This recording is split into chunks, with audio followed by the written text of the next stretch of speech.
Hi guys, thank you for purchasing The Art of Photography. I just want to make a few points before you continue through the course. Firstly, this course is not for absolute beginners to photography. If you're brand new to your camera, this is going to be too overwhelming for you. So I suggest you put the course away and you learn a little bit about your camera. You learn about what exposure is, how it's affected by ISO, aperture and shutter speed, and what the different shooting modes are, like aperture priority and manual. And when you're comfortable with that, come back to the course and you'll be ready to start developing your photography. The next point is this isn't a beginner's Photoshop tutorial course either. This is going to be too advanced if you're brand new to Photoshop. The course moves really quickly in the post-processing side of things, and unless you're an advanced beginner or an intermediate user, this is going to be a bit too much for you. Now, I have included a free bonus, which is a two-part beginner's Photoshop course. So please watch that a few times. There's a huge amount of information in those two videos, and you're not expected to absorb all of that information the first time you watch it. You're going to have to go through the videos a few times and practice on your own to get comfortable with Photoshop. And once you've done that, then you can continue to the rest of the course. Next, you'll see that there's a PDF with important terminology that I use throughout the course. So if I say something in a video and you forgot what that terminology means, you can go back to this PDF, find that word or phrase, and I explain what it means.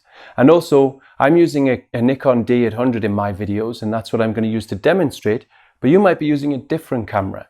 So if I show you how to bracket in a D800, that might not be relevant to a Sony A7R user. So if you want to find out how to bracket or do anything, if you look for the terminology in that PDF, then you can Google, for example, how do I bracket on a Sony A7R? Or you can Google, where is the exposure indicator on a Sony A7R? So this PDF will help you learn more about your camera and also make sure that you don't get a little bit confused when I'm talking about certain things out in the field or in the office. And finally, there are RAW files included in this download.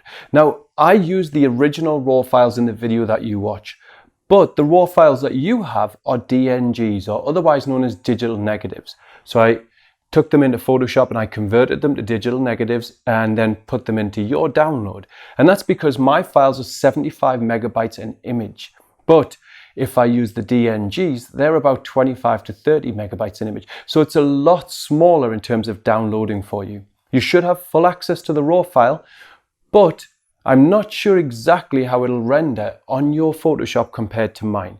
So if you see some image degradation in some of your editing, but you don't see the same problems in my video, it's probably just because they are DNG files and not the original NEF RAW files that the D800 produces. So that's all I have to say for the introduction to the course. Take it slowly, watch each video a few times, let it sink in, and more importantly, practice out in the field and in your office with Photoshop just to perfect the things that you see in this course. So thank you very much and have a good time with the videos.